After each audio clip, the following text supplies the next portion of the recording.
Hukum berkawan dengan hantu raya pula dah. Ni Pak Lang tanya. Bakas kebang kawan hantu raya. Pandangan jumhur ulama mengharamkan kita bersahabat dengan jin. Faham lagi?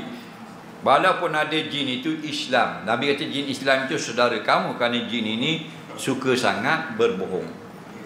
Faham? Dalam manusia yang kita tengok hari-hari pun kita kena tipu. Betul tak? Tu kita dengar tu kena tipu apa 40,000, orang tu kaya kena 15,000, orang yang burung kena 100,000, orang waktu buruk kena bawah ni 1.2 juta. Orang ke jin tipu? Orang. Dah kalau kawan ke jin kau kagak. Dia tipu bang. Dalam manusia nampak kelih pun yang lebong kita. Apa menyandar kita kena. Mau pulih terus. Faham? Sebab tu dilarang berkawan dengan jin. Syadduz zara'i, menutup pintu kerosakan. Okey? Dan ni pula atu raya. Atu raya ni syaitan yang jahat. Nak? Kalau kata dia kawan dengan jin Islam boleh tahan kira. Tak? Ada kawan dhaif membolehkan? Nak? Ni atu raya. Nak? Satu-satu bangsa yang paling hebat dalam dunia bangsa Melayu. Bangsa lain takut atu. Bangsa Melayu bela tu.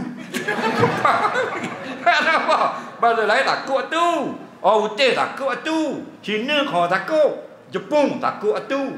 Orang Siam takut pula ke? Faham? Satu je orang yang hebat Melayu. Bukan kata takut, bela tu rumah 3-4 ekor. Lagi atu bela atu raya jerang dia. Aku tak bela atu raya, bela atu kopek. Lagi. Ada tu belaka punah rana habis. Apa benda je nak tak tahu. Dia apa beli tu raya. Jadi tuang dia nampak comel tak mau. Nak ropuang ni. Ropuang. Walaupun umur dia 60 dah, manis muka dia. Manis orang tengok. Nak nampak macam 40 38 gitu. Dia nak gitu. Dah usah terbang lah. Al-alamu mutaghayyir. Alam itu berubah. Alam yang tak berubah alam akhirat.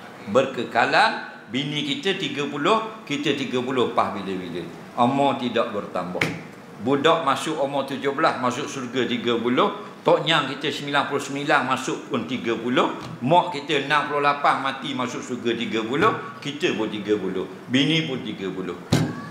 Nak 1000 tahun duduk dalam surga 30. 30 semua. Ni kita nikah dulu sedah tahun 80 nikah, 84, 40 tahun lepas. Nah, kita 20, bini kita 20. Nah, kita tengok tak di muka dia. Macam katok muka. Lagi. Berubah habis dah muka. Pakai baju berbalik. Soalan seterusnya sikit lagi. Lengah lah layar siap ni.